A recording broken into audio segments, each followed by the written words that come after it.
The massive chamber floated in space between three dying stars. Its walls were made of crystal that sparkled with light from distant galaxies. Inside this grand hall, 12 different alien species sat in judgment of humanity. Each species had their own section of the chamber, each more strange and beautiful than the last. Admiral Sarah Chun stood alone in the center of the room. Her blue uniform looked simple and plain compared to the alien beings around her. She was the last human. Ambassador, the final voice speaking for her entire species. Her hands were steady, but her heart pounded as she waited for the verdict. The Zephyrians spoke first. They were beings of pure energy, looking like dancing flames made of starlight. Their voices echoed through the chamber without using mouths or throats. When they spoke, their words came from everywhere at once. "We have deliberated for many cycles," the lead Zephyrian announced. "The evidence against humanity is clear and troubling. They expand too quickly, they fight too often, they change too fast." Sarah wanted to argue, but she had already said everything she could. For 3 days she had defended her species. She had shown them human art, human music, human acts of kindness. She had explained how humans had helped other species, how they had solved problems that others could not. But the 12 species had already made up their minds long before this trial began. The crystalline collective spoke next. They looked like walking gemstones, each one reflecting light in impossible ways. "Humans do not follow the proper order," they said in voices that sounded like wind chimes. "They create chaos wherever they go. They question rules that have worked for millions of years." Sarah remembered the human colonies she had visited. Yes, they were chaotic sometimes. Humans argued and disagreed and tried new things. But they also laughed and loved and helped each other. They built schools and hospitals and parks where children could play. How could that be wrong? The hegemony representative clicked and buzzed as it spoke. It looked like a giant insect made of black metal, with red eyes that never blinked. "Humans breed too fast," it said. "They take resources that should be shared. They make other species uncomfortable with their strange customs."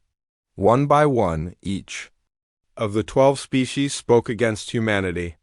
The aquatic minds, who lived in suits filled with glowing water, said humans were too emotional.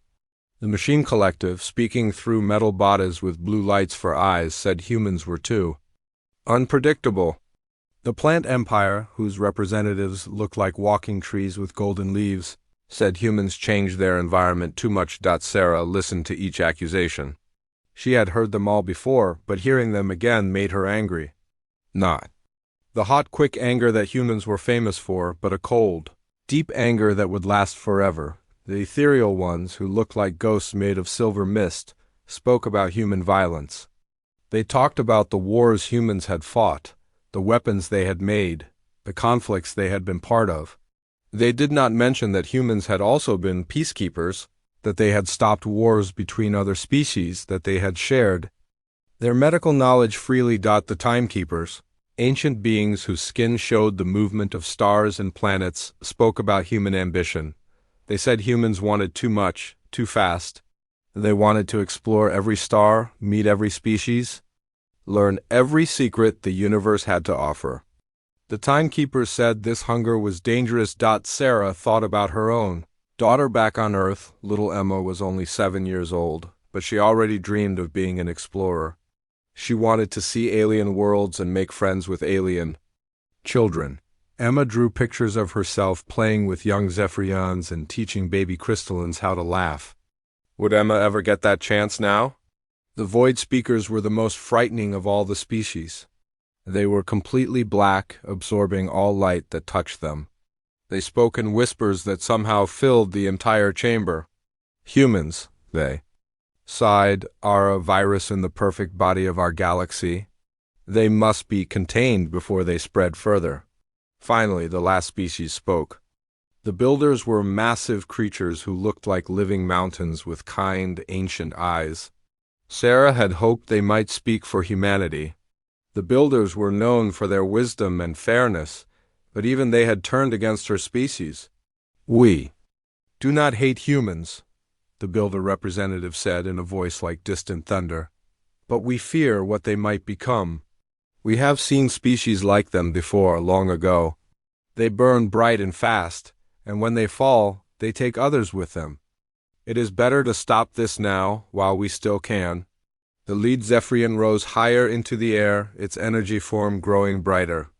The Galactic Council has reached a unanimous decision, it announced. Humanity will be confined to their home system. A quantum barrier will be erected around the star called Sol. No human ship will be able to leave. No human message will be able to reach beyond this barrier. They will be alone until they learn to change their nature. Sarah felt the words hit her like physical blows. You're sentencing an entire species to prison, she said, her voice steady despite the pain in her heart. We have done nothing that deserves this. You exist, the Void Speaker whispered. That is enough. The Zephyrian continued as if Sarah had not spoken. Any humans currently outside the Sol system have 30 days to return home. After that, the barrier will activate. Those who choose to remain in galactic space must renounce their human heritage and pledge loyalty to the species that accepts them. Sarah thought of the human colonies scattered across nearby stars. New Geneva, with its beautiful farms and happy families. New Tokyo, where human engineers worked alongside alien technicians to build impossible machines. Armstrong Station, where human teachers helped alien children learn about Earth literature and music. All of that would be lost. What about the mixed families? Sarah asked. What about humans married to aliens or alien human children? The Crystalline Collective answered without emotion. They must choose. Join humanity in exile or abandon their human connections forever. A chamber began to change around them. Sarah could feel power building in the crystal walls. The quantum barrier was already being prepared. She had minutes, maybe less, before the last human ship would be forced to leave this place forever. This is wrong, Sarah said, speaking to all 12 species at once. You're making a mistake that you'll regret. Humans aren't your enemy. We never were. We just wanted to be part of something bigger than ourselves.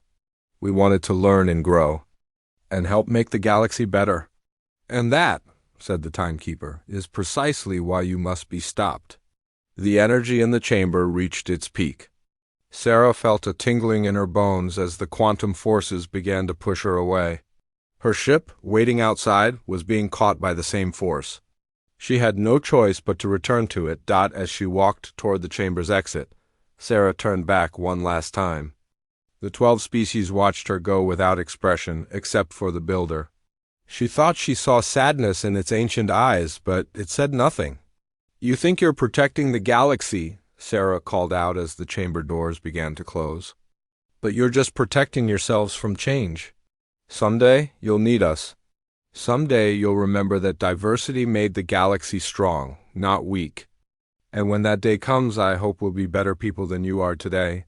The doors closed with a sound like distant thunder. Sarah found herself back on her ship, the last human vessel in galactic space. Around her, the barrier was already forming. She could see it on her instruments, a wall of twisted space and time that would keep humanity trapped in their home system forever. Her communications officer, a young man named David, looked at her with tears in his eyes. Admiral, what do we tell them back home? Sarah looked out at the stars one last time before the barrier blocked them from view. Somewhere out there, human families were being torn apart. Human dreams were being crushed. Human children would grow up never knowing the wonders of the galaxy. But Sarah was not just sad, she was angry, and she was determined. We tell them the truth, she said. We tell them that the galaxy has forgotten what makes a species truly great, but will remember. And someday we'll show them what they've lost. The barrier completed itself with a flash of light that could be seen from 1,000 systems away. When it faded, humanity was alone. The great galactic civilizations went back to their ordered lives. Believing they had solved the human problem forever, they had no idea what they had actually done. They had not destroyed humanity's spirit. They had not broken humanity's will to grow and learn and reach for the stars. All they had done was give. Humanity timed to become something far greater than they had ever imagined possible. And in the silence of their prison, humanity began to dream. Dr. Marcus Webb floated in the observation deck of Luna Station, watching Earth spin slowly below him. The planet looked nothing like the pictures in the old history books. Where once there had been brown deserts, now green forests stretched across Africa. Where once the ice caps had melted away, new glaciers sparkled white and clean at both poles. The planet was more beautiful now than it had ever been, but Marcus was not looking at Earth. His eyes were fixed on the empty space beyond, where invisible walls kept his people trapped like animals in a cage. The quantum barrier had held for 504 years, 7 months, and 16 days. He knew because he checked every morning when he woke up. Still staring at nothing? Dr. Elena Vasquez joined him at the window. She was the head of the Mars Terraforming Project, visiting Luna Station for the monthly Science Council meeting. Her dark hair was streaked with gray, even though genetic treatments could have kept her looking 20 forever. She chose to age, naturally, saying it helped her remember that time was precious. Not nothing, Marcus replied. I'm looking at possibility. He pointed to where his instrument said the barrier was thickest. Yesterday, for exactly 3.7 seconds, the quantum readings fluctuated. Something out there is changing. Elena had heard this before. Marcus had been studying the barrier his entire life, just like his father before him and his grandmother before that. The Webb family had made it their mission to find a way out of humanity's prison. So far, none of them had succeeded. Even if the barrier is weakening, Elena said gently, what would we find out there? The galaxy forgot about us centuries ago. They probably think we're all dead. Marcus turned away from the window. At 45 years old, he was young for a senior scientist, but his eyes looked much older. Every human born after the exile had that same look. They were born free but trapped, hopeful but confined. Maybe that's for the best, he said. Look what we've accomplished while they ignored us. He was right, Elena knew. Humanity had not just survived their imprisonment. They had thrived in ways that would have seemed impossible to their ancestors. The Sol system had become a masterpiece of engineering and life. Mars was the crown jewel of human achievement. When the barrier first activated, Mars had been a cold, dead rock with a thin atmosphere and no life. Now it was a garden world. The sky was blue during the day and filled with 2 small moons at night. Forests of earth trees grew alongside new species that human scientists had designed specifically for Martian soil. Cities of glass and metal stretched across the continents, connected by rivers that humans had carved through the landscape. The terraforming had taken 200 years and the combined effort of every human alive. They had built massive atmosphere processes that pulled gases from the planet's core. They had melted the polar ice caps in a controlled way that filled the new river systems without flooding the cities. They had introduced thousands of species of plants and animals, each one carefully designed to help the others survive. But Mars was just the beginning. Europa, one of Jupiter's moons, had been turned into a vast ocean world. Under its icy surface, cities filled with water stretched for thousands of kilometers. Human engineers had learned to live underwater just as easily as on land. They had created new forms of sea life that glowed with bioluminescent light, turning Europa's oceans into the underwater galaxy of living stars. The asteroid belt had become humanity's factory. Robots and humans worked together to mine metals and build ships and tools, but these were not the crude machines of the past. Human technology had evolved far beyond what their ancestors could have imagined. The robots were so advanced they seemed almost alive. They could think and learn and even create art. Some humans wondered if they should be called artificial intelligence anymore, or simply another form of life. Even the gas giants had been transformed. Floating cities drifted through the upper atmospheres of Jupiter and Saturn, harvesting energy and gases that powered the entire solar system. The cities were beautiful, looking like giant jellyfish made of metal and crystal, dancing through the colorful clouds. Dr. Webb and Dr. Vasquez walked through Luna Station toward the main laboratory. The hallways were filled with children's artwork and music. Even in their prison, humans had not forgotten how to dream and play and create beauty. The children drew pictures of alien worlds they had never seen, and composed songs about stars they would never visit. The laboratory was buzzing with activity. Scientists from across the solar system worked together on projects that would have seemed like magic to the humans of 500 years ago. In one corner, a team was growing new organs for patients back on Earth. The organs were not just human, but improved versions that could heal faster and last longer. In another corner, researchers were building quantum computers so powerful they could simulate entire galaxies, but the most important project was happening in the center of the room. Dr. Sarah Kim, a young physicist who looked barely old enough to be out of school, was working on something called the Unity engine. It was humanity's greatest achievement and their most dangerous experiment. "How's the testing going?" Marcus asked as he approached Sarah's workstation. Sarah looked up from her calculations. Her eyes were bright with excitement and exhaustion. She had been working for 72 hours straight, surviving on stimulants and determination. "The Unity engine works," she said simply. "I mean, it really works. We can connect human minds together without losing individuality. We can share knowledge and emotions and creativity faster than any computer network." Elena felt a chill run down her spine. The Unity engine was based on research into human consciousness that had been banned by the old galactic government. The alien species had always feared human telepathy, saying it was too dangerous to develop. But humans had spent centuries perfecting it in secret. "What did you experience during the test?" Elena asked. Sarah smiled, but there were tears in her eyes. "I was connected to 50 volunteers for 10 minutes. I could feel what they felt, know what they knew, but I was still me. It was like being part of a family where everyone understands you perfectly."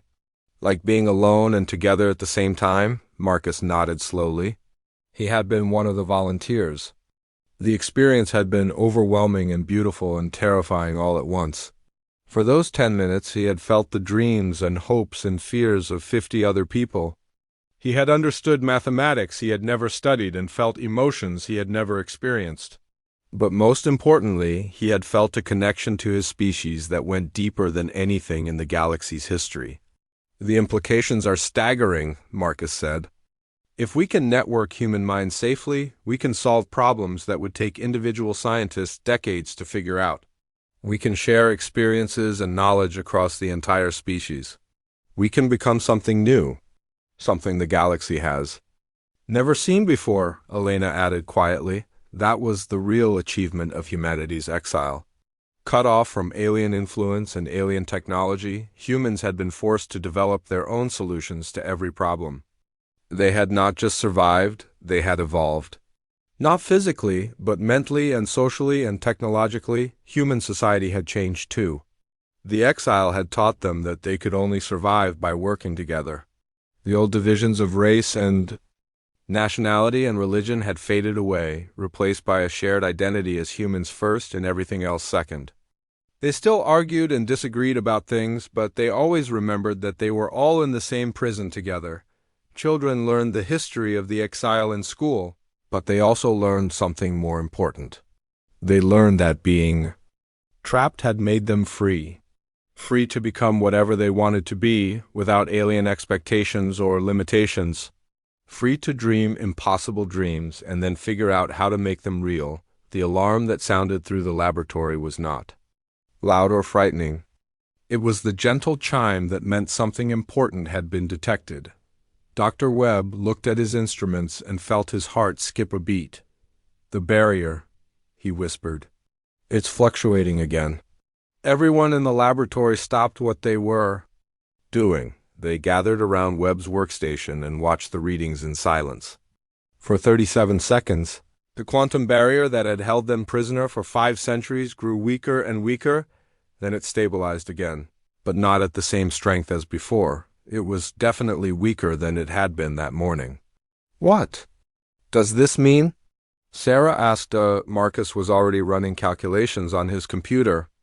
The numbers that appeared on his screen made him smile for the first time in months. "It means," he said slowly, "that whoever built this barrier is losing the ability to maintain it. The technology is breaking down." Elena stared at the readings. "Or the people who built it are dying." The laboratory fell silent as everyone considered what this might mean. Somewhere out in the galaxy, the great alien civilizations that had imprisoned humanity were facing their own problems. Maybe they were too old, too set in their ways to adapt to changing times. Maybe their perfect order was finally showing cracks. "How long do we have?" Sarah asked. Marcus ran more calculations. "Based on the rate of decay, I estimate the barrier will fail completely within the next 50 years. Maybe sooner if whatever is happening out there gets worse." Captain Elena Vasquez stood on the bridge of the starship Resilience and watched history happen. Through the view screen, she could see the quantum barrier collapsing in sheets of brilliant light. After 547 years, the prison walls were finally coming down. The solar storm that had hit 3 days ago was unlike anything in recorded history. It had charged through the Sol system with energy readings that broke every instrument trying to measure it. But instead of destroying human technology, the storm had done something wonderful. It had overloaded the ancient barrier that kept humanity trapped. "Barrier integrity at 15% and falling," reported Lieutenant Commander James Park from his station. His voice was steady, but Elena could see his hands shaking with excitement. "We should have a clear path to Tau Ceti within the hour." Elena nodded but kept her emotions under control. She was the granddaughter of the Dr. Elena Vasquez, who had worked on Mars centuries ago, and she carried her family's tradition of careful planning. The Resilience was humanity's first ship designed to leave the Sol system in over 5 centuries. Everything about it was new and untested. The ship itself was a masterpiece of human engineering. It was organic in design, grown rather than built, with a hull that could heal itself from damage.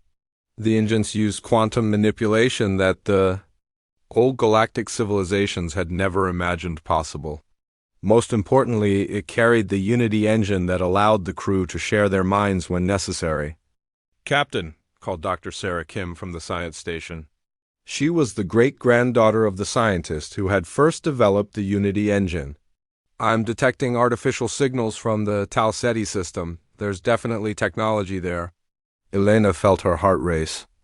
Tau Ceti was home to New Geneva, the agricultural colony that humans had been forced to abandon when the exile began. For over 5 centuries, no one had known what happened to the humans who stayed behind or to the colony itself. "What kind of signals?" Elena asked. "Industrial communications? Mining operations? Large-scale agriculture?" Sarah paused as she studied her readings more carefully. "Captain, the technology signatures don't match human patterns." "Someone else is living there now." The bridge fell silent. Everyone knew this was possible, but hearing it confirmed was still painful. The galaxy had not waited for humanity to return. Other species had claimed human worlds and made them there. Set course for New Geneva," Elena ordered. "But approach carefully. We don't know what we'll find there." The Resilience slipped through the last fragments of the quantum barrier and into open space.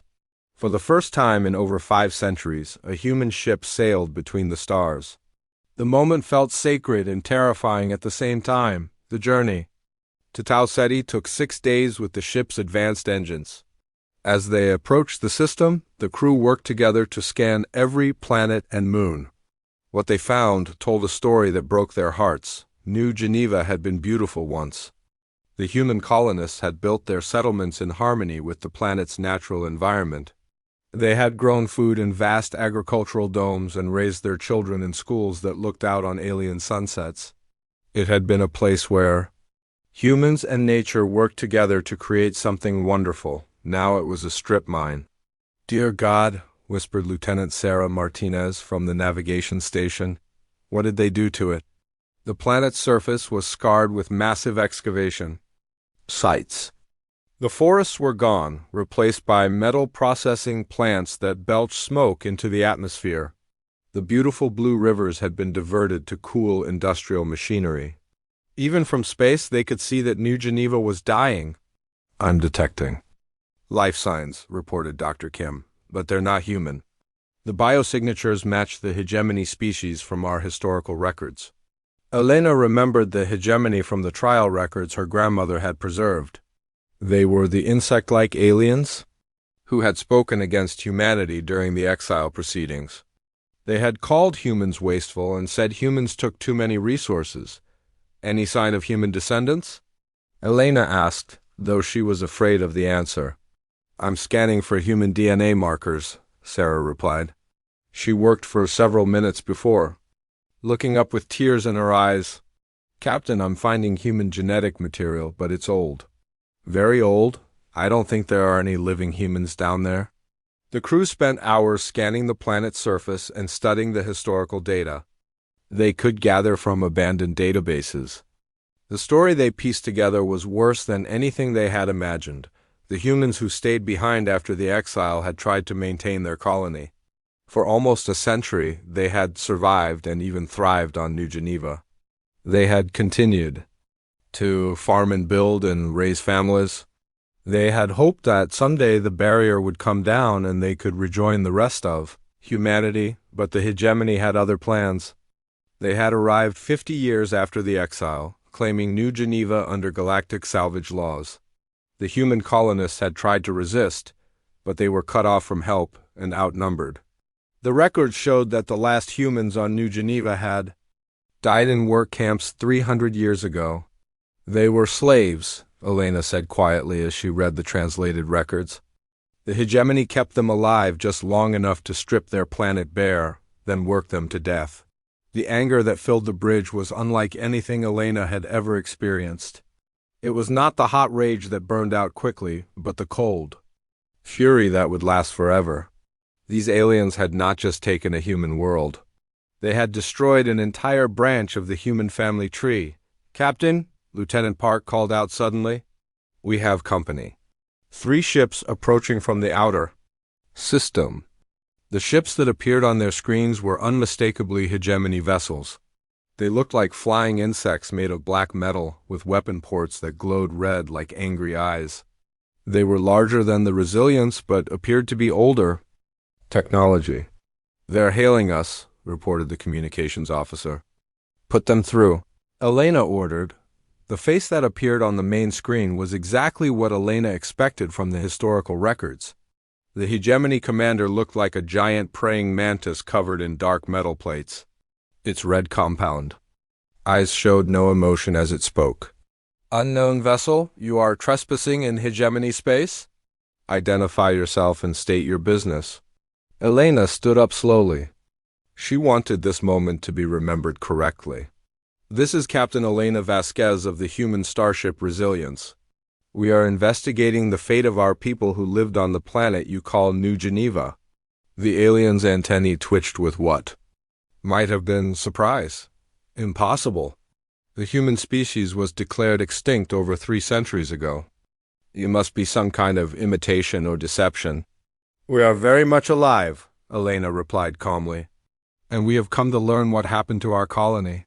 The hegemony commander was silent for a long moment.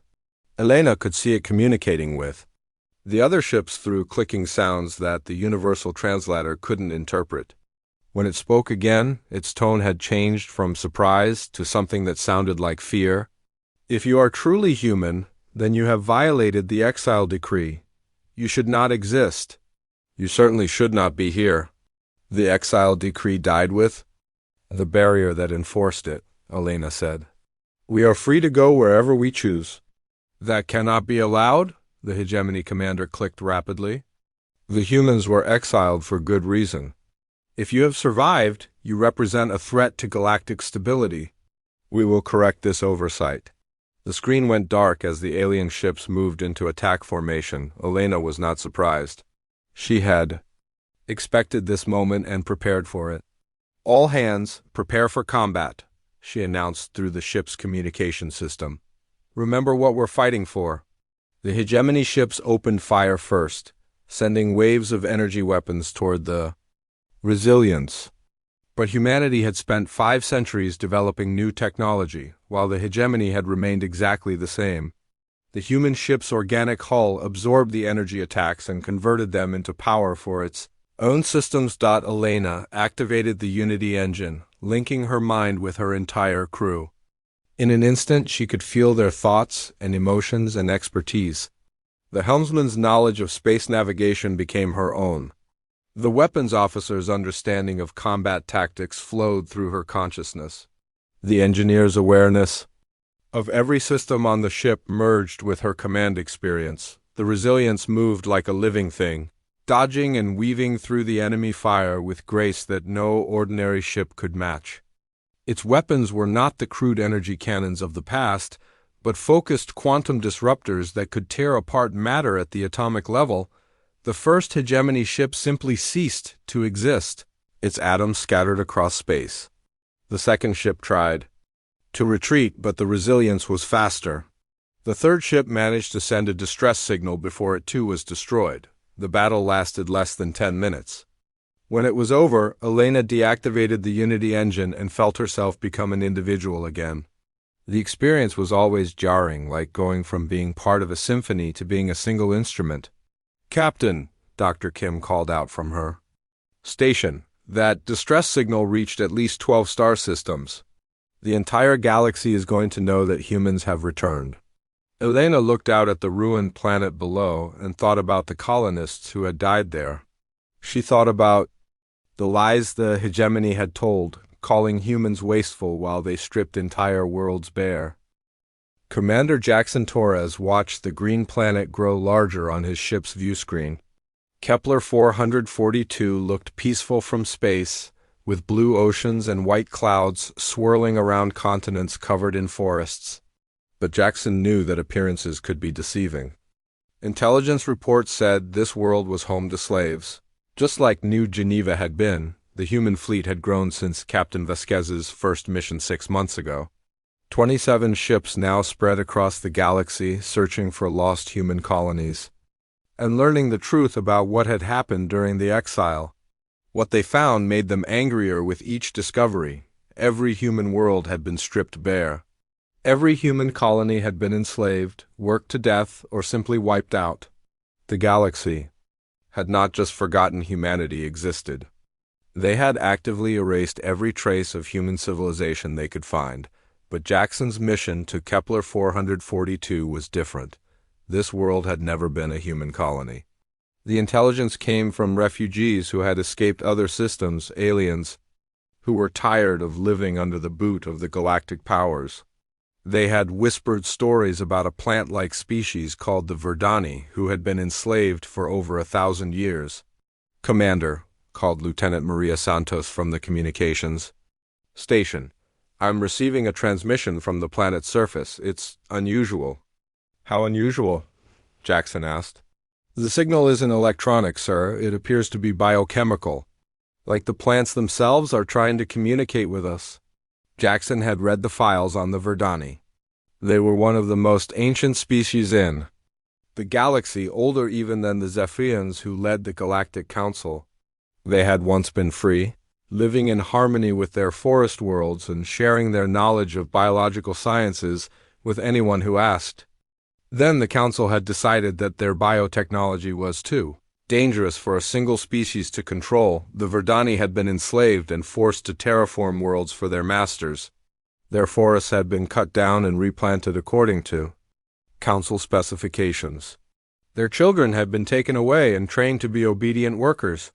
For 1,000 years, they had been prisoners on their own planets. "Can you translate the biochemical signal?" Jackson asked. "Working on it, sir." Lieutenant Santos bent over her console, running the alien communication through every translation program the humans had developed. After several minutes, she looked up with wonder in her eyes. "Commander, they're asking if we're the humans they've heard stories about.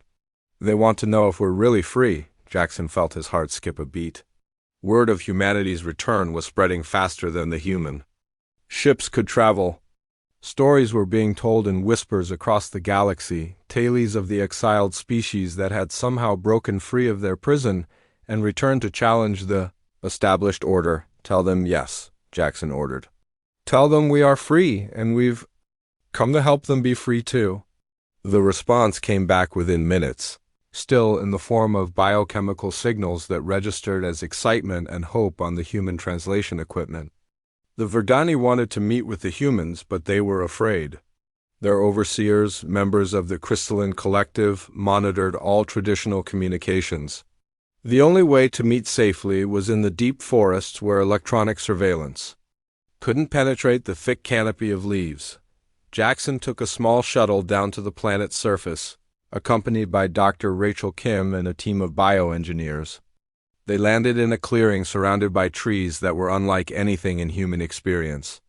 The Verdani forests were alive in ways that Earth forests had never been. The trees moved and swayed even when there was no wind. Flowers changed colors. As the shuttle approached, vines reached out like curious fingers to touch the human ship. The Verdani who met them looked like walking trees, but that description didn't do them justice. They were beautiful in an alien way, with bark-like skin that shimmered with patterns of gold and silver. Their leaves rustled with every emotion, creating music that was both haunting and lovely. When they spoke, it was through chemical releases that the human translation equipment converted into words. "You are really them," said the Verdani leader, whose name translated roughly as Deep Root of the Ancient Grove. "You are the ones who were cast out for being too dangerous, too unpredictable." "We are," Jackson replied. "And we've learned that being dangerous and unpredictable might not be such bad things after all." Deep Root's leaves rustled with what the translator identified as laughter. "The council told us you were violent and chaotic. They said you would destroy everything you touched. But the stories we hear now are different. They say you help other species instead of enslaving them." Dr. Kim stepped forward. She was a bioengineer trained in the human techniques that had transformed Mars and Europa.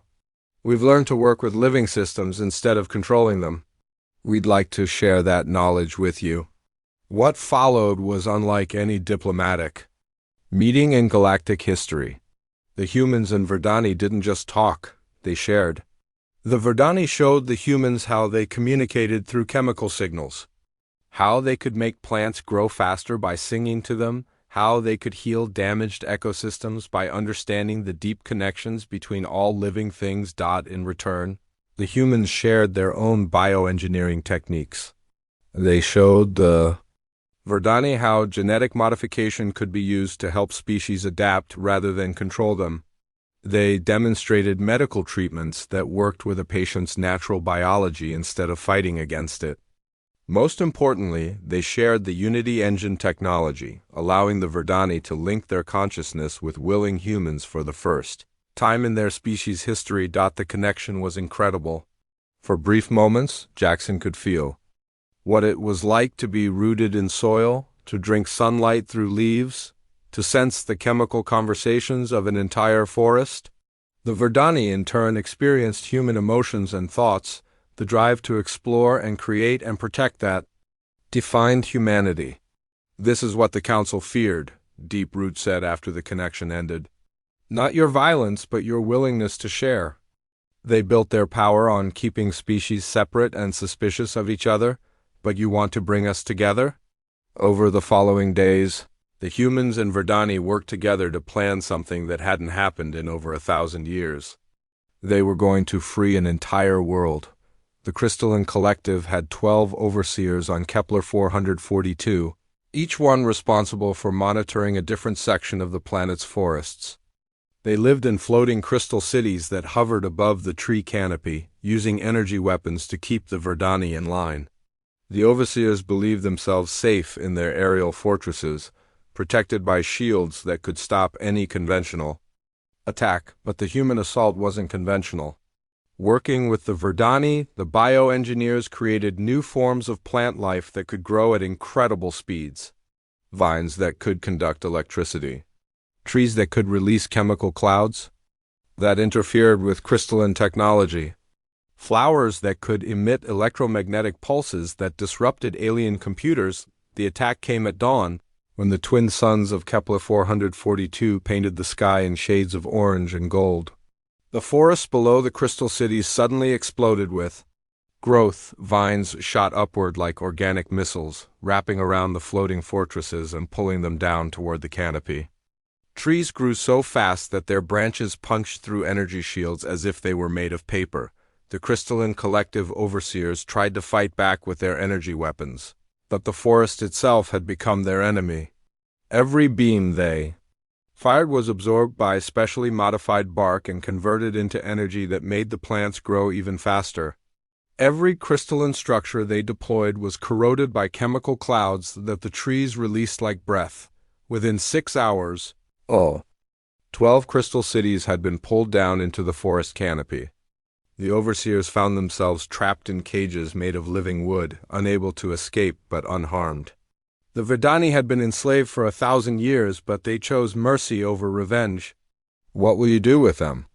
Jackson asked Deep Root as they surveyed the captured overseers. "We will send them home," the Verdani leader replied. "But first, we will make sure they understand what they have done to us. We will let them feel 1,000 years of slavery compressed into a single day." The process was gentle but thorough. Using a combination of Verdani chemical communication and human unity engine technology, the overseers experienced the memories and emotions of their former slaves. They felt the pain of children taken from their parents. They experienced the despair of being forced to destroy their own forests. They lived through centuries of hopelessness and oppression. When it was over, the crystalline beings wept tears that looked like liquid diamonds. They had never understood that other species could suffer the way they did. The council had taught them that slaves were just resources, no different from metals or energy sources. "Forgive us," their leader whispered as the humans prepared to. "Send them back to their homeworld. We never knew. We never understood." "Understanding is the first step toward change," Jackson replied. "Go home and tell your people what you've learned here. Tell them the galaxy is changing, whether the Council wants it to or not." News of Kepler 442's liberation spread through the underground networks faster than official communications could suppress it. Admiral Lisa Chun stood on the bridge of the flagship Humanity's Dream and watched the greatest armada in galactic history assemble around her. The space between Proxima Centauri and Alpha Centauri was filled with ships of every size and design imaginable. Human vessels with their organic curves flew alongside crystalline Nexari craft that sparkled like jewels. Verdani bioships that looked like flying forests shared formation with sleek Mindari vessels that seemed to bend light around them. Lisa was the granddaughter of Admiral Sarah Chun, the woman who had stood alone in the council chambers 500 years ago to hear humanity's sentence of exile. Today, Lisa would return to those same chambers, but she would not be alone. She carried the hopes and dreams of hundreds of species who had finally chosen freedom over slavery. "Admiral," called Captain Torres from his position at the tactical station. "The Annihilation Fleet is moving into position near Alpha Centauri. Sensors count 247 ships, including 12 planet killers." Lisa nodded grimly. The Council's response to the growing rebellion had been swift and brutal. They had activated their ancient doomsday weapons, massive ships, designed to sterilize entire star systems. The message was clear: surrender or watch your worlds burn, but the galaxy was no longer willing to live in fear. When the Council issued their ultimatum, expecting the rebels to scatter and hide, something unexpected happened instead. More species joined the rebellion. Entire sectors declared independence. Even some worlds that had been loyal to the Council for thousands of years announced that they were tired of living under the threat of extinction. "Communications from the fleet?" Lisa asked. "Admiral Deep Root reports the Verdani bioships are ready. Their forests have been singing war songs for 3 days," reported Lieutenant Commander Park. Captain Shimmering thought of the Mindari. "Says her telepaths are prepared to coordinate our battle strategies. The Nexari technical ships are standing by to provide support." Lisa felt a warm presence in her mind as Shimmering Thought made contact. The Mindari captain was one of the most powerful telepaths in the galaxy, and she had volunteered to serve as the fleet's communication network during the battle. "We are with you, Admiral," The alien's thoughts whispered in Lisa's mind. Oh. Of us together for the first time in 1,000 years? The battle plan was unlike anything that had ever been attempted. Instead of treating each ship as a separate unit, the combined fleet would fight as a single organism. The Mindari would coordinate thoughts and strategies instantly across the entire armada. The Verdani bioships would adapt and heal from damage. In real time, the human vessels would use their Unity engines to share knowledge and expertise among their crews. The Nexari would provide technological support that could counter any weapon the Council deployed. Most importantly, they would broadcast their message to every inhabited world in the galaxy. This was not just a battle for military victory. It was a battle for the heart and soul of galactic civilization. "Admiral," called Dr. Sarah Kim from the science station, "we're receiving a transmission from the Council fleet. They want to talk." "Put them through," Lisa ordered. The main view screen flickered to life, showing the interior of a Council command ship. 3 figures stood side by side, representing what remained of the once mighty galactic government. The lead Zephyrion's energy form burned brighter than Lisa had ever seen in the historical records, but she could sense desperation beneath the display of power. "Admiral Chun," the Zephyrian spoke, its voice carrying across space with the same authority it had used to exile humanity centuries ago. "You have caused enough chaos. Surrender now, and we will consider merciful terms for your followers," Lisa almost laughed. After everything they had learned about the Council's version of mercy, the alien's offer was insulting. "The same kind of mercy you showed the Verdani for 1,000 years? The same mercy you gave to human colonists who died in your work camps? Those were necessary sacrifices for the greater good of the galaxy," the crystalline collective representative chimed. "Like broken glass? Order must be maintained. Stability must be preserved. Your rebellion threatens everything we have built." "Everything you built was a prison," Lisa replied. "You convinced the galaxy that safety required slavery, that progress required oppression. That peace could only exist if some species ruled while others served." The third council member, a massive builder whose stone-like features showed the weight of eons, spoke in a voice like distant thunder. "Child, you do not understand the forces you are unleashing. We have seen what happens when species are allowed to grow without limits. They burn bright and consume everything around them. The order we built prevented that destruction." "No," Lisa said firmly, "the order you built prevented growth. You were so afraid of change that you tried to stop evolution itself, but life finds a way, and now your time is over." The Zephyrian's energy form pulsed with anger. "Then you have chosen extinction. The Annihilation Fleet will cleanse this rebellion from the galaxy, and order will be restored." The transmission ended, leaving the combined fleet alone in space with their destiny. Lisa felt the weight of responsibility settle on her shoulders. In the next few hours, she would either lead the galaxy to a new age of freedom or watch everything burn in the fires of war. "All ships, prepare for battle," she ordered. "Remember, we're not just fighting for ourselves. We're fighting for every species that ever dreamed of something better." The Council's Annihilation Fleet moved forward in perfect formation, just as they had for thousands of years. Their ships were massive and intimidating, powered by technologies that could crack planets and boil oceans. But they fought the way they had always fought, with rigid tactics and predictable strategies. The rebel fleet scattered like leaves in a wind, then reformed in patterns that defied military logic. Human ships dove through formations that should have destroyed them, protected by Verdani bioshields that absorbed energy and converted it to healing power. Mindari vessels seemed to anticipate every attack, guided by telepathic warnings that let them dodge weapons fire that hadn't even been fired yet. Nexari ships appeared and disappeared from sensors, using technology that made them impossible to target, but the real battle was not happening in space.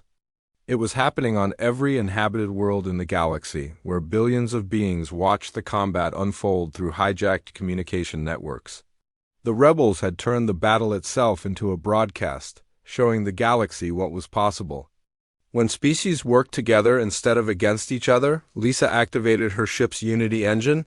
linking her consciousness with Captain Torres and Dr. Kim.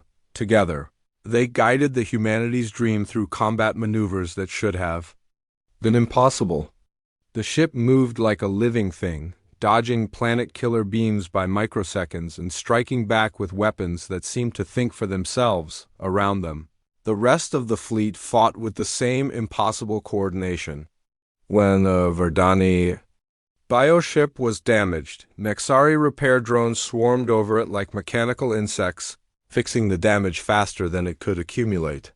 When Council ships tried to jam communications, the Mindari simply bypassed technology. Altogether and coordinated through pure thought. The turning point came when one of the Council's planet killers targeted a nearby inhabited world. The massive weapon charged up slowly, building the energy needed to sterilize an entire planet. But before it could fire, something unprecedented happened. The planet's population, watching the battle through the rebel broadcast, united in a way that had never been seen before.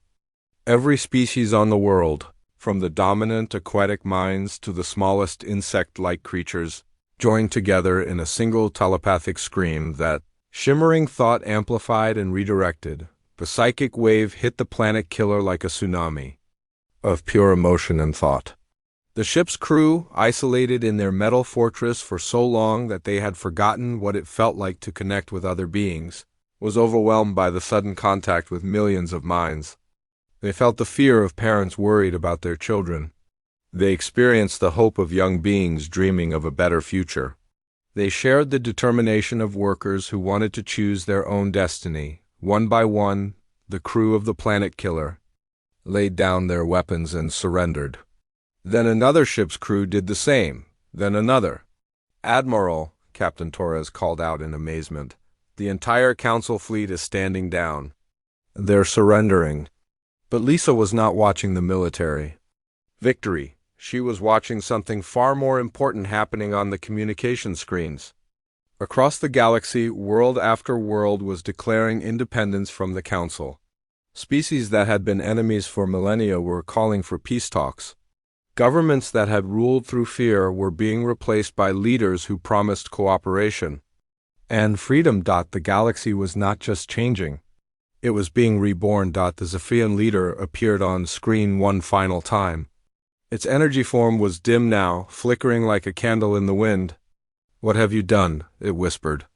"The order we built took millions of years to create. You have destroyed it in a single day." "We haven't destroyed anything," Lisa replied gently. "We've just shown the galaxy that there's a better way. The choice is still yours. You can be part of the future we're building, or you can cling to a past that never